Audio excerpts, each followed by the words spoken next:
आज के वीडियो में मैं ढूंढ ढूंढ के 50 मोस्ट इंपॉर्टेंट क्वेश्चन लेके आया हूँ और ये सारे क्वेश्चन 2024 के बोर्ड एग्जाम में पूछे गए थे। ठीक है, और ये ऐसे क्वेश्चन है जो बोर्ड एग्जाम में रिपीट मोड में एमसीक्यूज में आते ही आते हैं, तो इनको करो। और डिस्क्रिप्शन में आप लोगों के खजाना छोड़ रखा है, उसको भी देखो। और किसी भी प्रकार की वीडियो की ज़रूरत हो मुझे कमेंट करके ज़रूर बताना। ठीक है, चलिए वीडियो को स्टार्ट करते हैं। ठीक है, पहले क्वेश्चन पे आ जाते हैं। पहला क्वेश्चन क्या बोल रहे हैं, निम्नलिखित सभी खंडों को हल कीजिए। ठीक है, ये जो प्रश्न है ना, ये बोर्ड एग्जाम में बार बार रिपीट होते हैं, ये बोर्ड के ऑफिशियल क्वेश्चंस हैं, इनको आप अच्छे से कर लेना। तो पहला क्वेश्चन आपसे क्या बोल रहा है कि एक संबंध आर आपको दे रखा है, ए से बी में एक ऐसा संबंध है ना कि जो ए है वो b-2 के बराबर है, और जो बी आपको लेना है वो 6 या 6 से बड़ा रहना है। समुच्चय n में परिभाषित है, n मतलब प्राकृतिक संख्याओं का समुच्चय है, n आप प्राकृतिक संख्या से ही लेंगे सारा मान। ठीक है, तो कौन सा उत्तर सही होगा। अब प्रश्न में यहाँ बोल रखा है कि जो a है वो क्या है कि b-2 है, a जो है वो b-2 है, और कंडीशन क्या दे रखा है b का कि b का मान आपको 6 या 6 से बड़ा लेना है। तो 6 से बड़ा 8 है और 7 है, फिर 8 है, 8 दो बार दिख रहा है, तो मैं क्या करता हूँ b का मान में 8 ले लेता हूँ। फिर यहाँ रख देते हैं 8-2, तो a का मान मुझे क्या मिल जाएगा, 6 मिल जाएगा। a का मान मुझे क्या मिल जाएगा, 6 मिल जाएगा। इसलिए संबंध क्या है, a, b r में है, तो a का मान कितना है 6 और b का मान कितना है 8। तो क्या 6-8 r में है या नहीं है, ये ऑप्शन में देखो। अगर ऑप्शन में होगा तो आंसर है, नहीं तो नहीं है। तो ऑप्शन नंबर तीसरा सही है। देखो 6-8 r में है, 8 लेने पे 6 आएगा, यहाँ 8 लेने पे 3 दिखा रहा है, तो ये भी गलत, ये भी गलत, ये भी गलत। ये क्वेश्चन पिछले साल भी बोर्ड एग्जाम पूछा गया है। ये जो क्वेश्चन मैं करा रहा हूँ, ये पिछले साल के जो 7 सेट थे, जितने भी क्वेश्चन आए थे बोर्ड एग्जाम में, वो सारे लेके आ गया हूँ इस वीडियो में। नेक्स्ट क्वेश्चन क्या बोल रहा है कि ये जो फलन आप देख रहे हैं कॉट इनवर्स माइनस के 1/√3 का मुख्य मान क्या होगा, ये आपको बताना है। तो जब भी हम मुख्य मान निकालते, माना जो भी मुख्य मान निकालते उसको y मान लो, तो y बराबर हमारे पास है कॉट इनवर्स माइनस के 1/√3। तो यहाँ आप देखेंगे कि यह नेगेटिव है, नेगेटिव होने पे चेंज करना होता है। तो आपको पता है कॉट इनवर्स माइनस का जो थीटा जो होता है वो होता है pi minus cot inverse theta, ये सूत्र होता है। तो y बराबर क्या हो जाएगा, pi minus cot inverse theta की जगह पे क्या है 1/√3। अब यहाँ बाहर तो कॉट इनवर्स है, इसका मान कॉट में सोचना है, तो कॉट 60 का मान होता है, 60 बोले तो पाई/3। ठीक है, कॉट 60 का मान कितना होता है 1/√3। कॉट इनवर्स से कॉट हट जाएगा, तो यहाँ आ जाएगा पाई माइनस पाई/3। ठीक है, लॉस ऑफ ले लेंगे, 3 आ जाएगा, 3 पाई माइनस पाई। तो हमें हमारा जो उत्तर मिलेगा वो मिलेगा 2 पाई/3। कितना मिलेगा, 2 पाई/3। क्या ऑप्शन में 2 पाई/3 है, ढूंढो। ऑप्शन नंबर ये जो 4th है वो बिल्कुल सही हो जाएगा। सारा कुछ मैंने ऑलरेडी पढ़ा रखा है, जिसकी लिंक्स मिल जाएगी आपको डिस्क्रिप्शन पे। कह रहे हैं इस सारणिक का मान क्या होगा, 2 × 2 ऑर्डर का है, आपको पता है इसकी गुणा इसके साथ होती है, माइनस इसकी गुणा इसके साथ। तो सारणिक का मान निकालना है, निकालते हैं। हमारे पास है 2 प्लस का 2 4 -5 माइनस का 1, तो ये हो जाएगा इसकी गुणा इसके साथ, ठीक, माइनस इसकी गुणा इसके साथ, तो ये हो जाएगा 2 एकम माइनस का 2, 4×5 = 20। तो नेगेटिव नेगेटिव पॉजिटिव, 20 में से 2 घटाओगे कितना आ जाएगा, 18 आ जाएगा। तो हमें हमारा जो उत्तर मिलेगा वो मिलेगा 18। ऑप्शन नंबर ये जो सेकंड है वो बिल्कुल सही हो जाएगा। अगले प्रश्न में आ जाओ। कह रहे हैं ये जो फलन है x के सापेक्ष अवकलज गुणांक, ठीक है, यानी कि dy/dx निकालना है। अवकलज गुणांक का मतलब क्या हुआ कि आपको क्या निकालना है, dy/dx निकालना है। तो प्रश्न में आ जाओ, y मान लो, y हमें दे रखा है साइन, ठीक है, और एंगल में दे रखा है x² + 5। x के सापेक्ष अवकलज निकालना है, तो पहले साइन का होगा, साइन एक्स का प्लस क्या होता है कॉश एक्स, और एक्स की जगह पे क्या है बेटा एक्स स्क्वायर प्लस 5, साइन का हो गया। अब एंगल का होगा डी बट्टे डी एक्स स्क्वायर प्लस 5, ये तो वैसे का वैसा। अब देखो एक्स स्क्वायर का प्लस क्या हो जाएगा 2x, और कांस्टेंट का प्लस क्या होता है 0, तो हमें हमारा जो उत्तर मिलेगा वो मिलेगा 2x cosh x square plus 5। ठीक है, यानी कि हमारा जो उत्तर सही होगा वो पहला वाला ही सही हो जाएगा, ऑप्शन नंबर पहला। ठीक है, कहीं पे भी डाउट हो एक बार दोबारा देखें। अगले क्वेश्चन में आ जाओ। कह रहे हैं ये ए हम मैट्रिक्स दे रखा है, ए प्लस ए डैश आई के बराबर है, तो अल्फा का मान क्या होगा। ठीक है, अल्फा का मान क्या होगा ये आपको बताना है। तो देखो मेरे भाई, हमें क्या दे रखा है, ए प्लस ए डैश आई के बराबर दे रखा है, तो रखते हैं ए हमारे पास क्या है, ए हमारे पास है कॉस अल्फा माइनस के साइन अल्फा और कॉस अल्फा, ये ए हुआ। और ए डैश यानी कि परिवर्ताव्यू, जो पहला रो है वो पहला कॉलम बन जाएगा और दूसरा रो दूसरा कॉलम बन जाएगा। तो यहाँ आ जाएगा कॉस अल्फा माइनस के साइन अल्फा, और फिर यहाँ है साइन अल्फा, और यहाँ आ जाएगा कॉस अल्फा। पहला रो पहला कॉलम बन गया, दूसरा रो दूसरा कॉलम बन गया। और इस तरफ हमारा क्या है आई क्या होता है आइडेंटिटी मैट्रिक्स 1 0 0 1, 2 ऑर्डर का। ठीक है, संगत पदों को जोड़ देंगे, यहाँ से कॉस अल्फा यहाँ से कॉस अल्फा, तो यहाँ हो जाएगा 2 cos alpha minus sine alpha plus sine alpha, यहाँ हो जाएगा 0 sine alpha minus sine alpha 0 cos alpha 2 cos alpha. इधर है 1 0 0 1। अब दो मैट्रिक्स की तुलना कर देंगे, बराबर है ना, तो ये वाला पद इसके क्या हो जाएगा बराबर आ जाएगा। तो हमें मिलेगा 2 कॉस अल्फा बराबर 1। तो कॉस अल्फा बराबर क्या हो जाएगा 1/2। आगे हल करेंगे, इधर कॉस है इधर भी कॉस में सोचो, कॉस 60 का मान होता है 1/2, 60 बोले तो पाई/3, कॉस से कॉस हट जाएगा, तो अल्फा का मान आ जाएगा पाई/3। कितना आ जाएगा पाई/3। ठीक, तो ऑप्शन नंबर ये जो सेकंड वाला है वो बिल्कुल सही हो जाएगा। आगे बढ़ते हैं अगले प्रश्न में। कह रहे हैं साइन इनवर्स e की पावर माइनस एक्स का अवकल गुणज ज्ञात कीजिए। अवकल गुणांक यानी कि अवकलज करना है हमें। ठीक है, तो देखो मेरे भाइयों, हमारे पास मान लेते हैं कि y बराबर क्या है साइन इनवर्स e की पावर माइनस के एक्स। अब हमें अवकलज करना है dy/dx। साइन इनवर्स x का अवकलज क्या था 1/1 प्लस एक्स स्क्वायर 1/√, में 1 माइनस एक्स स्क्वायर होता है।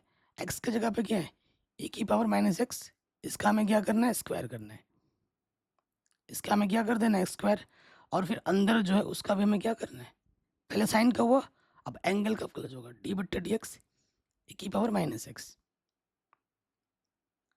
ठीक है, कोई दिक्कत कोई परेशानी नहीं होगी।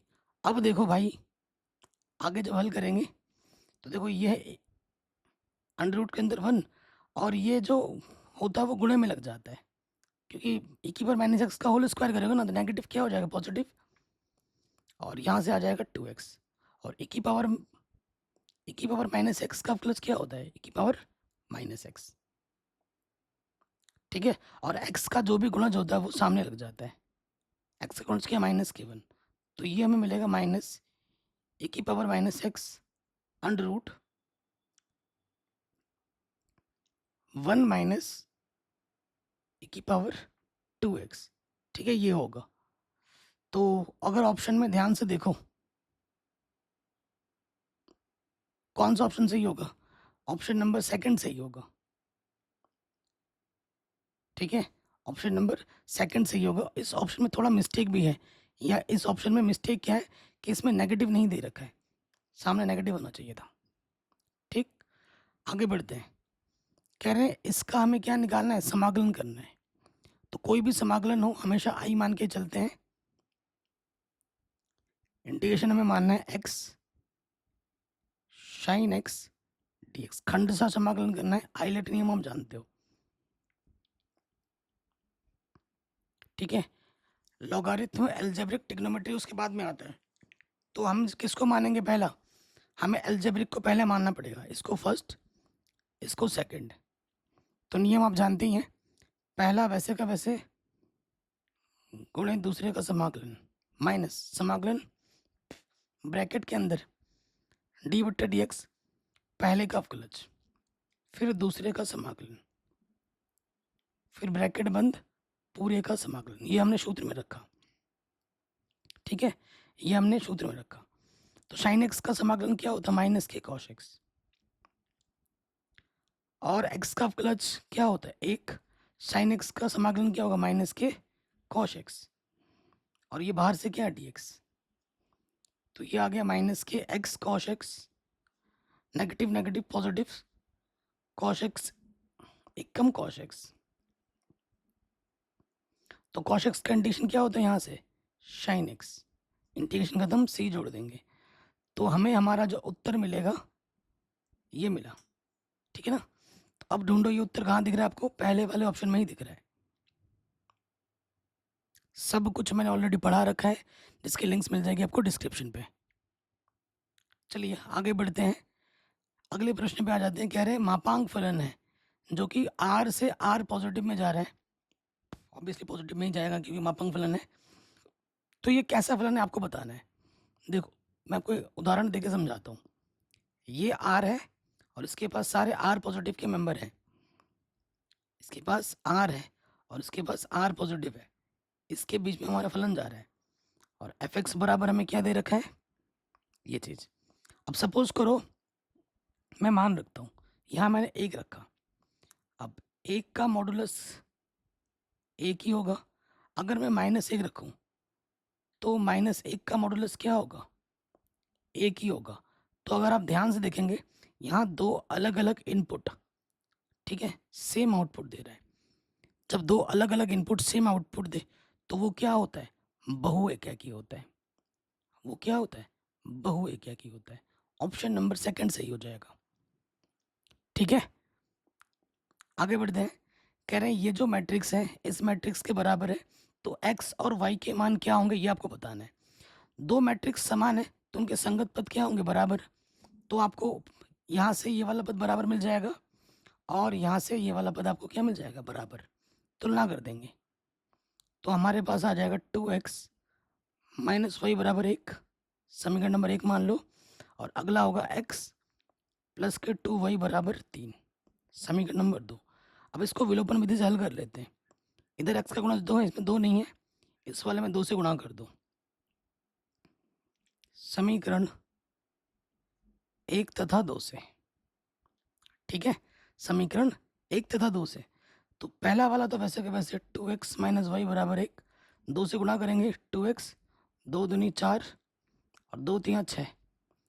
समान चिन्ह होने पे घटाते हैं, घटाने पे चिन्ह बदलता है नीचे का, कटा। ये आ जाएगा माइनस के 5y, यहाँ से माइनस का 5, माइनस से माइनस कटा, 5 कम 5। तो y का मान कितना आ गया?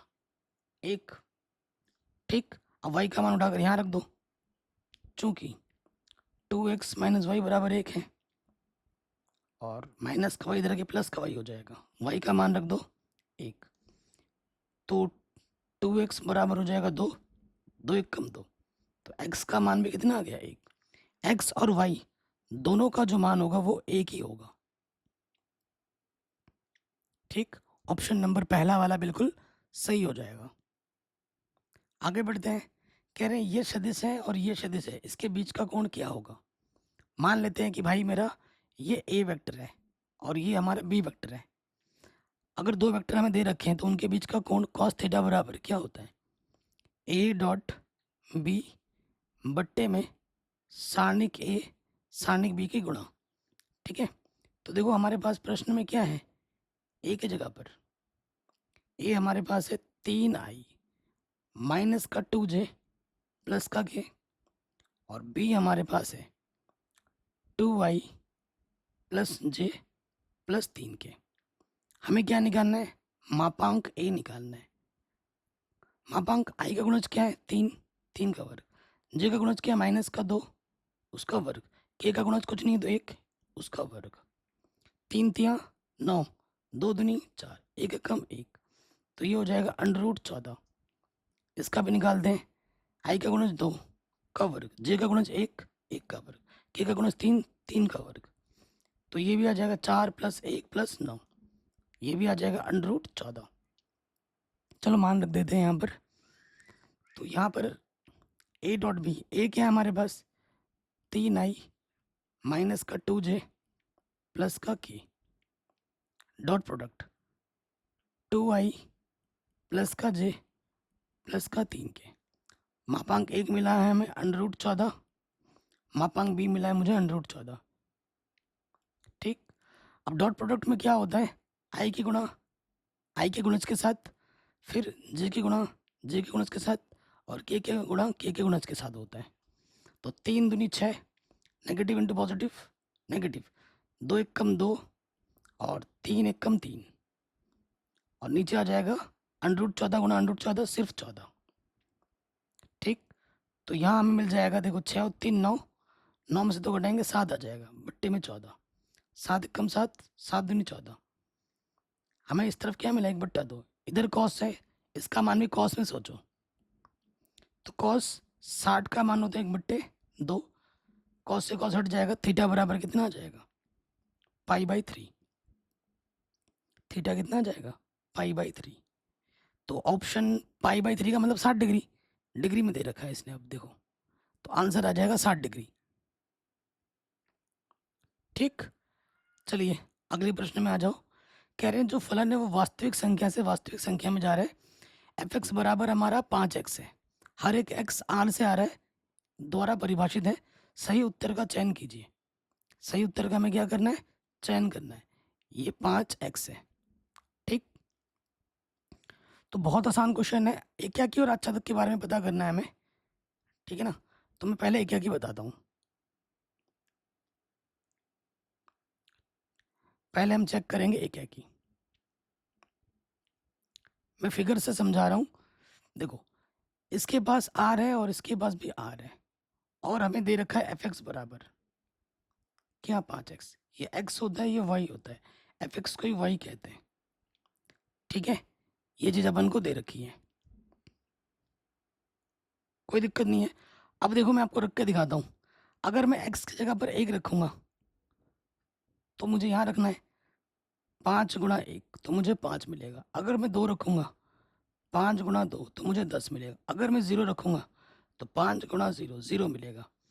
तो अगर आप ध्यानपूर्वक देखें, एक इनपुट एक ही आउटपुट दे रहा है, तो ये एकाकी तो है, एकाकी है, एकाकी हो जाएगा। अब आच्छादक चेक करो, ठीक है, आच्छादक के लिए क्या होता है, आच्छादक भी हो गई है। आच्छादक के लिए क्या करते हैं, f(x) को y मानते हैं, y बराबर मेरा 5x है, तो x बराबर क्या है y/5। ठीक है, हमारे पास, मैं आपको फिगर बना के दिखाता हूँ, ये x है ये y है। ठीक, इसके पास पूरा आ रहा है, इसके पास भी पूरा आ रहा है, ये x होता है ये y होता है, और x बराबर अब की बार हमारे पास y/5 है। सो देखो r है, अगर मैं यहाँ 0 रखूंगा, 0/5 क्या होता है 0 होता है। अगर मैं यहाँ 1 रखूंगा, 1/5 यहाँ रख दो 1 होता है, 1/5 आ जाएगा। अगर y की जगह पे -1 रखूंगा तो यहाँ मुझे -1/5 मिलेगा। कुल मिला के मैं यहाँ से कुछ भी लूंगा तो मुझे उसका प्रतिचित्रण जरूर मिलेगा। जैसे 0 पे मुझे 0 मिला, 1 पे मुझे 1/5 मिला, -1 पे मुझे -1/5 मिला, तो कुछ खाली नहीं छूटेगा। यहाँ से कुछ भी लूंगा मुझे इसका हर एक अवयव का प्रतिचित्रण यहाँ मिल रहा है। ये सब मैंने पढ़ा रखा है चैप्टर नंबर 1 में। तो ये आच्छादक भी है, ये क्या है मेरे भाई, एकाकी भी है और आच्छादक भी है। ठीक है, तो प्रश्न पहले वाले पार्ट में आ जाओ। एफ आच्छादक है, बिल्कुल है। एफ बहु एकाकी है, गलत। एफ आच्छादक नहीं है, गलत। एफ एकाकी नहीं है, गलत, क्योंकि एफ तो एकाकी है, यानी कि ऑप्शन नंबर पहला वाला सही हो जाएगा। ठीक है, ये जो फलन है वो क्या है, आच्छादक है, एकाकी भी है। अगले क्वेश्चन में आ जाओ, जो हर साल एग्जाम में आता है। आपको एक अवकल समीकरण दे रखा है, इसकी कोटि बतानी है। क्या बतानी है? कोटि। कोटि को अंग्रेजी में कहते हैं ऑर्डर। ऑर्डर कैसे पता करते हैं? कि अधिकतम कितनी बार अवकलज हुआ है, वो ऑर्डर बताता है। कितनी बार हुआ? 3 बार हुआ है। तो हमारी जो कोटि है वो 3 है। और जहां से आपने कोटि चेक की वहीं से आप घात चेक करते हैं। अगर इस प्रश्न में आपसे घात पूछता, घात को अंग्रेजी में कहते हैं डिग्री, तो क्या करते? पहले हमें देखना होता है कि भाई डी वाई बट्टे डी एक्स के रूप में ये बहुपद के रूप में है या नहीं है। बिल्कुल है। फिर हम जहाँ से हमने चेक किया है घात, सॉरी जहाँ से हमने चेक किया कोटि, उसी की पावर देखो, कुछ नहीं है तो 1। जहाँ से आपने कोटि चेक किया ना 3 बार, उसी की पावर देखी जाती है। तो कुछ नहीं है तो 1 है। तो अगर इस प्रश्न में हमसे घात पूछे तो घात कितनी है? 1 है। कोटि 3 घात 1। अगला प्रश्न है, इसका इंटीग्रेशन क्या होगा ये आपको बताना है। बहुत आसान क्वेश्चन है भाई। इंटीग्रेशन हमें दे रखा है, ये है 1/√3 और यहाँ है √3। इधर है dx के बट्टे में 1 + x²। ओके, सो इसका जो इंटीग्रेशन होता है वो होता है tan inverse x। Direct formula है। और यहाँ है √3, यहाँ है 1/√3। इंटीग्रेशन हो गया है। अब x के जगह पर एक बार अपर लिमिट रखनी है, माइनस एक बार लोअर लिमिट रखनी है। रखो। x के जगह पर एक बार अपर लिमिट, माइनस x के जगह पर एक बार लोअर लिमिट। tan इनवर्स है। 10 में सोचना है 10 किस एंगल का मान √3 में आता है आपको। 10 60 का, 60 बोले तो π/3। किस एंगल में 10 में 1/√3 मिलता है? 30 में। तो 30 का मतलब π/6। लॉस ऑफ 6 आ जाएगा। 3 दूनी 2 पाई। तो आंसर आ जाएगा π/6। आंसर क्या आ जाएगा? π/6। ऑप्शन नंबर 3 सही हो जाएगा। आगे बढ़ते हैं। कह रहे हैं इसका मान क्या होगा। ठीक है, देखो सेम टू सेम अगर डॉट प्रोडक्ट में है, सेम टू सेम है ना। जैसे i.i 1 होता है, अगर i.j होता है तो 0 होता है। j.j 1, k.k 1। तो आंसर कितना आ जाएगा? 3। आंसर आ जाएगा 3। ऑप्शन नंबर 4 सही हो जाएगा। ठीक, कक्षा 11 में ही आपने पढ़ा होगा फिजिक्स में। आगे बढ़ते हैं। कह रहे हैं ए तथा बी दो व्युत्क्रमणीय आव्यूह n कोटि के हैं, तो कौन सा ऑप्शन इनमें सही है? A B inverse B inverse inverse के बराबर होता है, तो जो पहला वाला पार्ट है वही सही है। और इस पार्ट पर 5 नंबर में 8 नंबर में प्रश्न भी आते हैं। नेक्स्ट कह रहे हैं अशून्य परिमेय संख्याओं के समुच्चय Q0 पर एक संबंध R निम्नलिखित रूप में परिभाषित है। अगर A का संबंध B के साथ है ना, तो A किसके बराबर होता है? 1/B के बराबर होता है। तो इनमें से कौन सा सही है कि नहीं ये आपको बताना है। तो पहला वाला चेक करते हैं हम, स्वतुल्य। स्वतुल्य का मतलब खुद का संबंध खुद के साथ। देखो, यदि ए का संबंध ए के साथ लोगे तो प्रश्न के अनुसार यहाँ से क्या होना चाहिए? तो यहाँ से मुझे मिलना चाहिए कि ए 1 के बट्टे में ए के बराबर हो। ये चीज़ पॉसिबल है क्या? बताओ, ये चीज़ पॉसिबल है? खुद कोई संख्या एक उसके व्युत्क्रम के बराबर हो सकता है? नहीं हो सकता। मैं ऐसे लिख सकता हूँ क्या 2 1/2 के बराबर है? नहीं लिख सकता। सिर्फ एक संख्या को लिख सकता हूँ। लेकिन मैथमेटिक्स में वही स्टेटमेंट सही मानी जाती है जो हमेशा हाँ बोले। तो ये स्वतुल्य नहीं होगा, खुद का संबंध खुद के साथ नहीं है। अब आ जाओ सम्मित पे चेक करो। नंबर 2 सम्मित। सम्मित में क्या है? अगर ए का संबंध बी के साथ है तो प्रश्न में बोल रखा कि ए बराबर 1/b है, तो मैं इसको लिख सकता हूँ ना b बराबर 1/a। अब आप खुद देखो, अगर ए का संबंध बी के साथ था तो ए बराबर 1/b था। यहाँ पर हमें मिल रहा है b बराबर 1/b। अगर b बराबर 1/b है तो प्रश्न के अनुसार इसका सीधा मतलब क्या हुआ कि b का संबंध किसके साथ है? ए के साथ है। तो यानी कि ये सम्मित होगा। अब आ जाओ संक्रामक भी चेक कर लेते हैं। संक्रामक, देखो यदि ए का संबंध बी के साथ है तो ए बराबर होगा 1/b। बी पे ख़त्म हुआ, बी से स्टार्ट करो। अगर बी का संबंध सी के साथ है तो बी बराबर होगा 1/c। अब मैं क्या करूँगा, इस बी के मान को उठाकर यहाँ रख दूंगा। तो क्या हो जाएगा, 1 के बट्टे में सी बट्टे वाला ऊपर आके गुणे में आ जाएगा। तो ए बराबर सी आ जाएगा। क्या इस कंडीशन को हाँ कर रहा है यहाँ पर? नहीं कर रहा, तो ये संक्रामक नहीं होगा। तो ये सिर्फ क्या है भाई मेरे, सिर्फ सम्मित है। अब आ जाओ ऑप्शन पे। पहला ऑप्शन क्या बोल रहा है कि स्वतुल्य है किंतु सम्मित और संक्रामक नहीं है, तो पहला ऑप्शन क्या हो जाएगा, गलत। दूसरे ऑप्शन में आ जाओ, सम्मित है किंतु स्वतुल्य और संक्रामक नहीं है, बिल्कुल सही हो जाएगा। सम्मित है किंतु स्वतुल्य और संक्रामक नहीं है, ये ऑप्शन हमारा सही हो जाएगा। ठीक है, अगले प्रश्न में हम आ जाते हैं। क्या बोल रहे हैं, मान लीजिए कि ये ए है, ये बी है, ए से बी में एक फलन है, तो एफ कैसा फलन है ये आपको बताना है। तो मैं आपको चित्र बना के दिखाता हूँ। ये ए है, ये बी है, ये ए, ये बी। बी के पास कौन कौन से सदस्य हैं, बी के पास है 4, 5, 6, 7, और ए के पास है 1, 2, 3। प्रश्न में क्या बोल रहा है, 1 मुझे 4 दे रहा है, 1 मुझे क्या दे रहा है, 4 दे रहा है। तो 1 मुझे 4 दे रहा है। फिर देखो यहाँ 2 मुझे क्या दे रहा है, 5 दे रहा है, 2 मुझे 5 दे रहा है, 3 मुझे 6 दे रहा है। लेकिन बेचारा ये 7 छूट गया। तो ये एक क्या किया, एक इनपुट एक ही आउटपुट दे रहा है, एक क्या की है। ठीक, अच्छा तक के लिए चेक करो, ये अच्छा तक नहीं है, क्योंकि अच्छा तक क्या होता है, सह प्रांत के प्रत्येक अवयव का प्रतिचित्रण यहाँ मिलना चाहिए। तो 4 का मिला 1, 5 का मिला 2, 6 का मिला 3, लेकिन बेचारे 7 का नहीं मिला, कोई 7 छूट गया। तो ये अच्छा तक नहीं होगा, ये अच्छा तक नहीं होगा। तो ऑप्शन नंबर पहला वाला बिल्कुल क्या हो जाएगा, सही हो जाएगा। आगे बढ़ते हैं। कह रहे हैं ये मापांक ए इतना है, मापांक बी इतना है, ए डॉट बी इतना है, ए और बी के बीच का कोण कितना होगा। आप जानते हैं कॉस थीटा बराबर क्या होता है, ए डॉट बी बट्टे में मापांक ए गुणा मापांक बी। तो ए डॉट बी हमें दे रखा है √6, मापांक ए दे रखा है √3, मापांक बी दे रखा है हमें 2। 6 को मैं लिख सकता हूँ √6 को लिख सकता हूँ √3 गुणा √2। यहाँ √3 है, 2 को लिख सकता हूँ मैं √2 गुणा √2। तो यहाँ बचा 1/√2।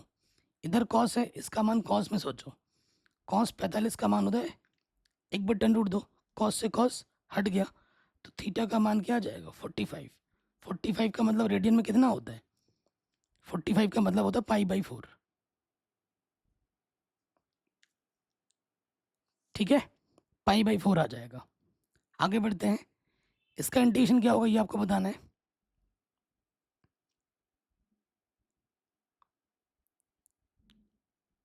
आप जानते हैं कि भैया sine square x, cos square x और टेन स्क्वायर एक्स का इंटीग्रेशन नहीं होता है, उसको खोलना पड़ता है। तो साइन स्क्वायर एक्स का फॉर्मूला क्या होता है, 1 - cos2x अपॉन में 2। ये यहाँ रख दोगे, 1 - cos2x बट्टे में 2 dx। इंटीग्रेशन अब अलग अलग ले लो, 1/2 dx cos2x 1/2 dx। dx का इंटीग्रेशन x होता है, बट्टे में 2 है। cos2x का इंटीग्रेशन क्या होता है, sin2x। x का जो भी गुणज होता है वो समाकलन में बट्टे में लग जाता है। x का गुणज 2 था, बट्टे में लग गया, प्लस c, समाकलन होने के बाद c जोड़ देते हैं। ऊपर है sin2x बट्टे में 2 दूनी 4। तो ऑप्शन नंबर हमारा जो पहला वाला है वो बिल्कुल सही हो जाएगा। इन ऑप्शन में सी को जोड़ नहीं रखा है, इन ऑप्शन में सी को नहीं जोड़ रखा है, तो कोई दिक्कत नहीं है। लेकिन अगर आपको ये क्वेश्चन सब्जेक्टिव में आता तो सी जरूर जोड़ना है, और सी क्या होता है, एक समाकलन नियतांक। आगे बढ़ते हैं, कह रहे इस अवकल समीकरण की कोटि, कोटि क्या होता है, अधिकतम कितनी बार अवकलज किया गया है। तो यहाँ देखो 3 लिखा हुआ है, अधिकतम कितनी बार अवकलज किया गया है, 3। तो कोटि पूछा है हमसे, तो कोटि कितनी होगी, 3 होगी। अगर घात पूछता तो जहाँ से कोटि चेक किया उसी की पावर में देखते हैं, घात कितनी होती, 2 होती। कह रहे हैं लैम्डा के किस मान के लिए ये जो सदिश है और ये सदिश आपस में लंबवत है। अगर लंबवत बोलता है, अगर मैं इस सदिश का नाम दे दूं, ठीक है, इस सदिश को मैं बोल दूं कि भैया ये ए वेक्टर है, इसको मैं नाम दे दूं ये बी वेक्टर है, तो अगर दो सदिश आपस में लंबवत होते हैं ना, तो उनका जो डॉट प्रोडक्ट होता है वो 0 के बराबर होता है। वो किसके बराबर होता है, 0 के बराबर। तो ए की जगह पे है मेरे पास लैम्डा आई प्लस जे प्लस के, और बी की जगह पे है मेरे पास आई -4j प्लस 2k, ये 0 के बराबर है। आई का गुणज लैम्डा, इधर आई का गुणज 1, डॉट प्रोडक्ट में आई के गुणा आई के गुणज के गुणा आई के साथ, जे के गुणज के गुणा जे के साथ, के गुणज के गुणा के साथ होती है। लैम्डा एक कम लैम्डा, इधर गुणज 1 इधर गुणज 4, तो प्लस माइनस क्या होता है, माइनस, 4 एक कम 4, 1 दूनी 2, इधर कितना है 0, तो लैम्डा -2 बराबर 0, माइनस का 2 इधर के क्या हो जाएगा, प्लस का 2, तो लैम्डा का मान कितना आएगा, 2 आएगा। क्या ऑप्शन में 2 दिख रहा है आपको, बिल्कुल दिख रहा है, सेकंड ऑप्शन सही हो जाएगा। ठीक, कह रहे हैं इसका समाकलन क्या होगा, ठीक है, समाकलन करना है तो इंटीग्रेशन को मैं आई मान लूंगा,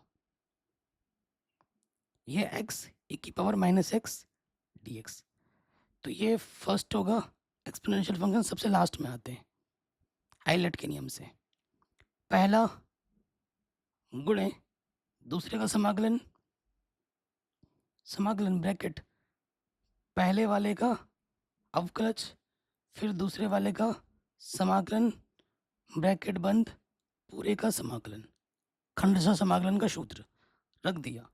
e⁻x का समाकलन e⁻x, x का गुणज क्या है, माइनस का 1 बट्टे में लग जाएगा, x का अवकलज x के सापेक्ष 1 हो जाएगा, e⁻x का समाकलन e⁻x, x का जो भी गुणज है वो बट्टे में लग जाएगा, तो ये आ गया -kx e⁻−x, negative negative positive, e⁻−x से कम e⁻−x dx,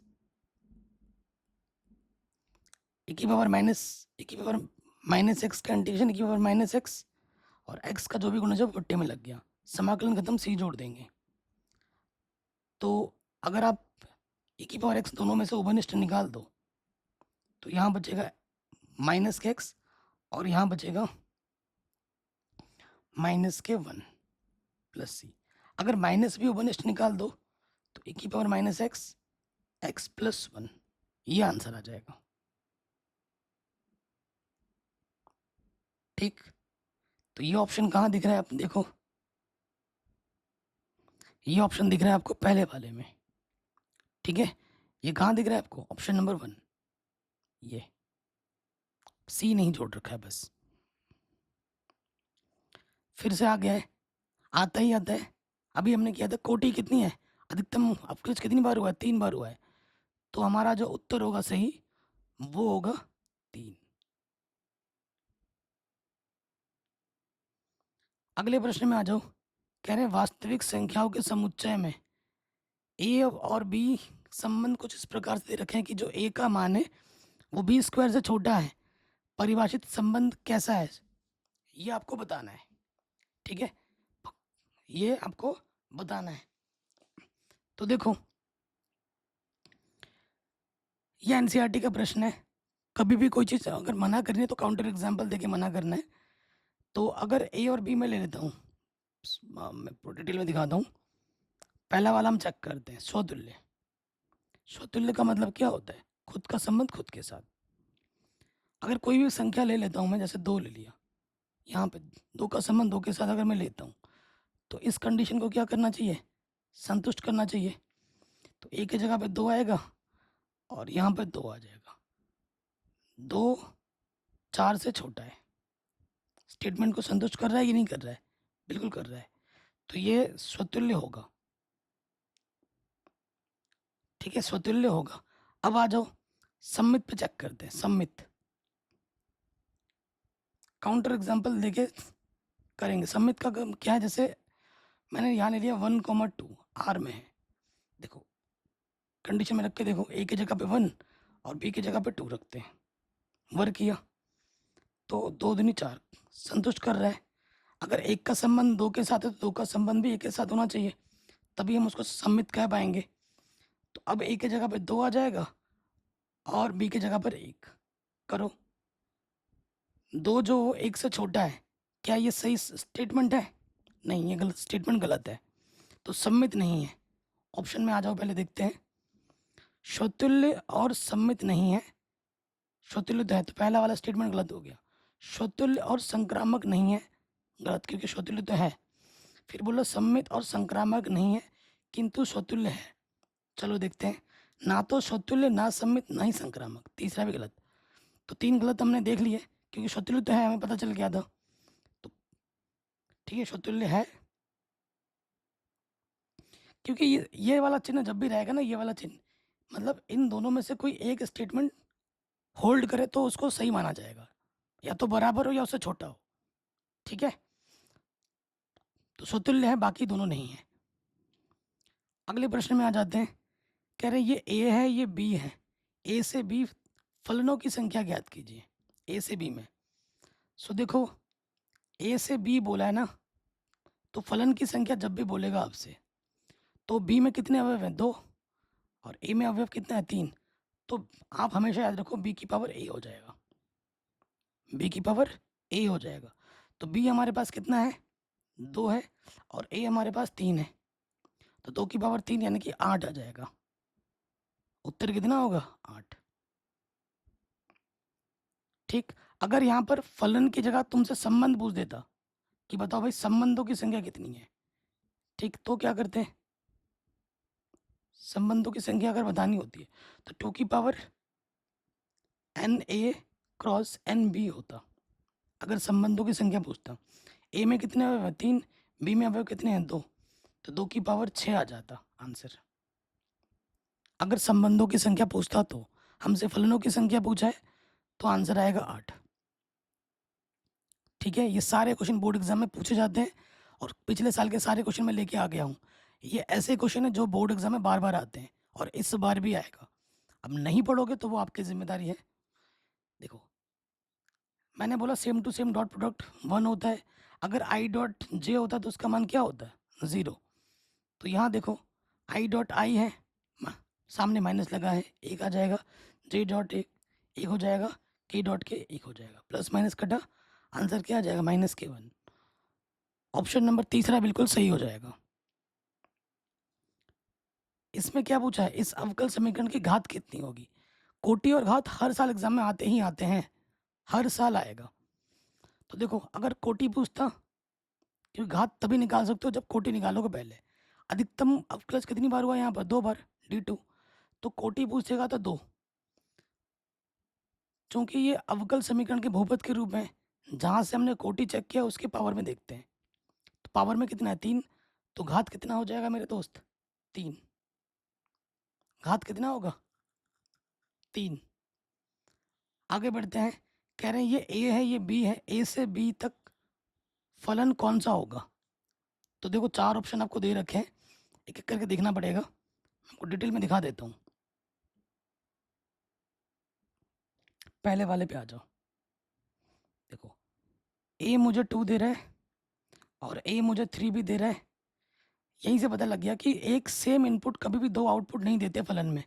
तो पहला वाला तो नहीं होगा, पहला वाला फलन नहीं हो सकता। ठीक है, दूसरे वाले पे आ जाओ। ए मुझे 3 दे रहा है, ए मुझे 2 दे रहा है। फिर से देखो सेम इनपुट 2 आउटपुट दे रहा है, तो ये भी फलन नहीं हो सकता। एक इनपुट कभी भी अगर 2 आउटपुट देगा ना, वो फलन होगा ही नहीं। ठीक है, ए मुझे 3 दे रहा है, बी मुझे 2 दे रहा है, सी मुझे 3 दे रहा है।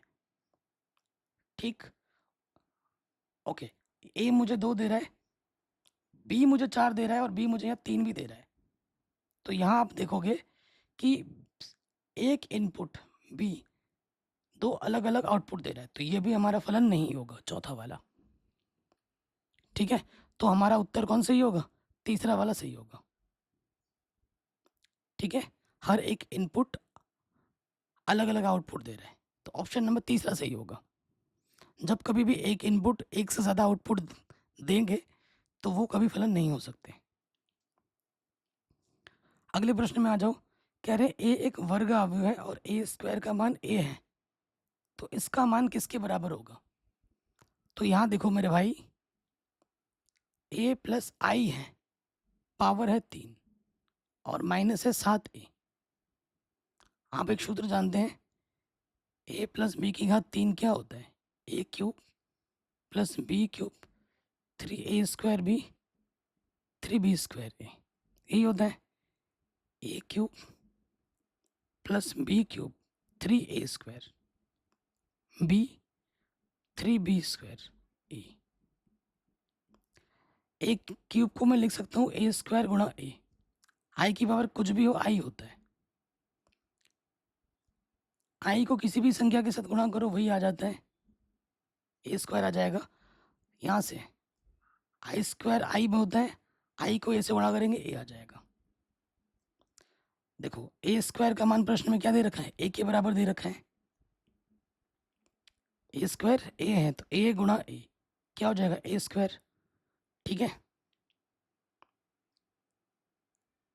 आई यहाँ पे है आई, फिर देखो ए स्क्वायर का मान ए के बराबर है यहाँ से, तो यहाँ ए आ जाएगा, ये आ जाएगा, ये साथ है। ठीक, फिर देखो ए स्क्वायर का मान ए के बराबर है, यहाँ पे भी आ गया, ये प्लस का आई छूट गया था। तो देखो यहाँ से कितना हो गया? 7i प्लस का है, 7i माइनस का है, कटा, तो क्या बचा? सिर्फ आई बचा। तो हमें हमारा जो उत्तर मिलेगा वो मिलेगा आई। कितना मिलेगा? आई। अगले प्रश्न में आ जाओ। कॉस स्क्वायर एक्स का कंडीशन क्या होता है?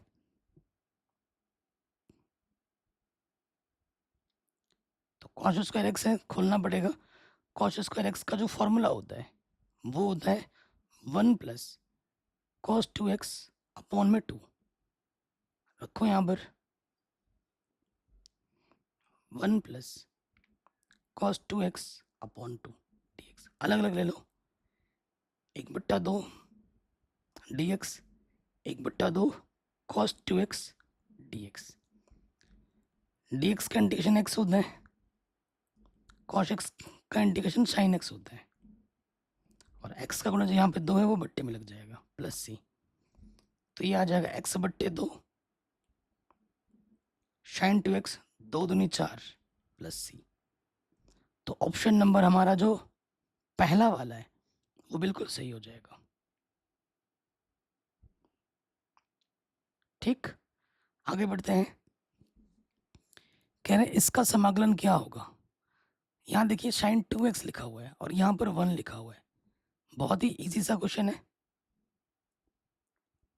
1 को मैं लिख सकता हूँ sine square x plus cos square x, और साइन 2x का सूत्र क्या होता है? 2 साइन एक्स कॉस एक्स। ये क्या है? ए का स्क्वायर प्लस बी का स्क्वायर प्लस का 2ab, यानी कि ये क्या है? ए प्लस बी का होल स्क्वायर।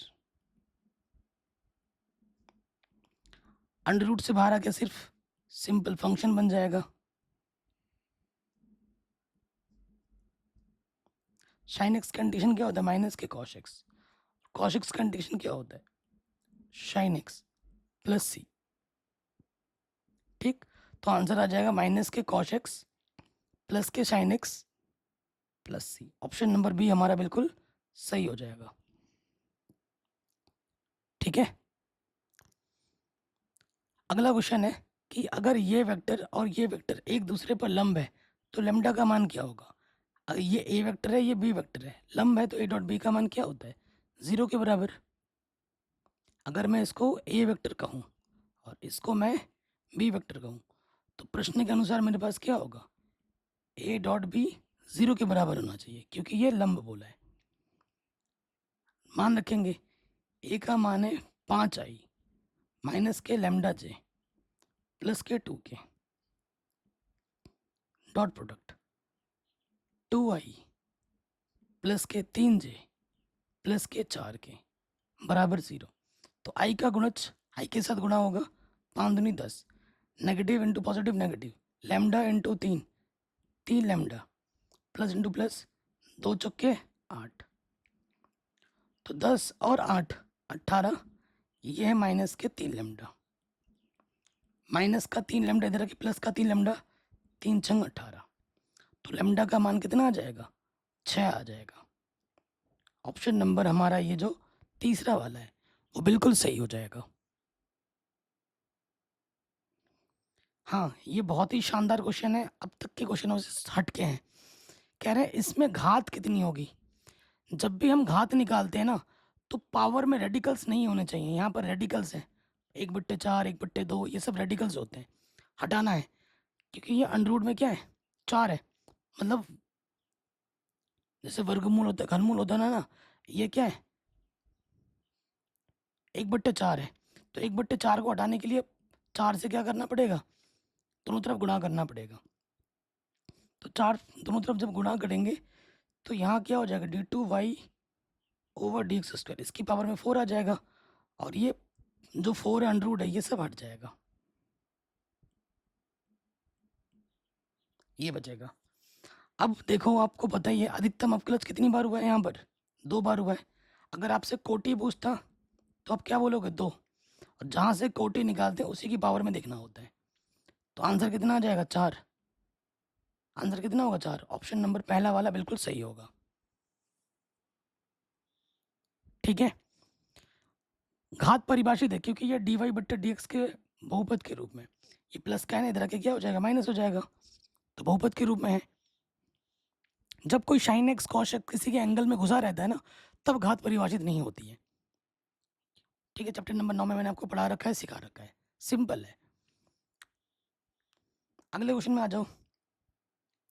कह रहे हैं यदि ए और बी के अवयव के जो क्रमशः ये ऑर्डर है, ठीक है, ए का जो ऑर्डर है वो पी क्रॉस क्यू है, बी का ऑर्डर क्यू क्रॉस आर है, तो ए बी का ऑर्डर क्या होगा ये आपको बताना है। देखो, ए का ऑर्डर क्या है, पी क्रॉस क्यू, और बी का ऑर्डर क्या है, क्यू क्रॉस आर। अगर गुणा करना होता है ना, इसके आखिर में और इसके स्टार्टिंग में बराबर होना चाहिए, बिल्कुल है। तो यहाँ से पी बचा और यहाँ से आर, तो ए बी का जो ऑर्डर होगा वो होगा पी इंटू आर। क्या होगा, P into R. Option number पहला वाला सही हो जाएगा। आर इंटू पी भी है, इसको मत करना, पी इंटू आर ही होगा। देखो ये क्वेश्चन, ये जो क्वेश्चन है ना सिलेबस पे नहीं है, लेकिन क्वेश्चन पूछा गया एग्जाम में। तो बोर्ड एग्जाम में कई चीज़ें जो सिलेबस में नहीं थी, लेकिन बोर्ड एग्जाम में आ रखा है छोटे और बड़े नंबर में, तो मैं एक अलग से वीडियो बना दूंगा जिसमें वो टॉपिक लेंगे जो बोर्ड एग्जाम, मतलब जो आपके सिलेबस में नहीं है लेकिन बोर्ड एग्जाम में प्रश्न आए हैं और आ सकते हैं। ठीक है, आसान आसानी टॉपिक है, उनको मैं एक अलग से वीडियो में करा दूंगा। कह रहे हैं किस किस बिंदु पर रेखा की ढाल इसके ढाल के बराबर होगी, किस बिंदु पर ढाल। देखो, इस रेखा की जो प्रवणता है, ठीक है, इस रेखा की अगर प्रवणता निकालें dy/dx, तो किसके बराबर होगी ये आपको बताना है। तो y, देखो कक्षा पढ़ा होगा, y बराबर क्या होता है, mx+c रेखा के रूप में। तो इसकी प्रवणता कितनी है, 1, इसकी प्रवणता 1 है, और इसकी प्रवणता क्या होगी, अवकलज करना पड़ेगा। y² बराबर 4x है ना, तो 2y dy/dx, एक्स का सापेक्ष अवकलज कर रहे हैं, यहाँ से 4 हो जाएगा, 2 दूनी 4। ठीक है, तो dy/dx को हम प्रवणता कहते हैं, 2/y। इसकी प्रवणता 1 है, तो y की जगह पे आप क्या लेना पड़ेगा ताकि 1 आ जाए, 2। तो y की जगह पे 2 होना चाहिए। ठीक है, y की जगह पे 2 होना चाहिए। अब 2 आपको इधर भी दिख रहा है, आपको 2 इधर भी दिख रहा है। अब जो समीकरण, जो बिंदु समीकरण को संतुष्ट करेगी वो हल हो जाएगा। तो पहला वाला होला आंसर आ जाएगा। देखो कैसे, y की जगह पे 2 रखोगे, x की जगह पर 1, इधर भी 2, इधर भी 2। यहाँ पर y की जगह पे 2 रखोगे और x की जगह पर 1, 4 4 संतुष्ट कर रहे हैं, तो ऑप्शन नंबर पहला वाला बिल्कुल सही हो जाएगा। तो इस तरीके से जो जितने भी क्वेश्चन पिछले साल 2024 के बोर्ड एग्जाम में 1 नंबर में पूछे गए थे, सभी सेट के क्वेश्चन मैंने एक ही वीडियो में करा दिए हैं। अगर आप कहोगे सर सब्जेक्टिव के भी 1 नंबर के सारे एक वीडियो में कराओ, 2 नंबर के, 5 नंबर के, 8 नंबर के कराओ, तो वीडियो पे अगर अच्छा रिस्पॉन्स दोगे तो मैं उन वीडियोस उनको भी मैं करा दूंगा। आपको पता है अगर आप बोर्ड एग्जाम में फोड़ना है तो विगत वर्षों के प्रश्न पत्र करना बहुत ज़रूरी है, क्योंकि वहीं से क्वेश्चन बहुत रिपीट होते हैं।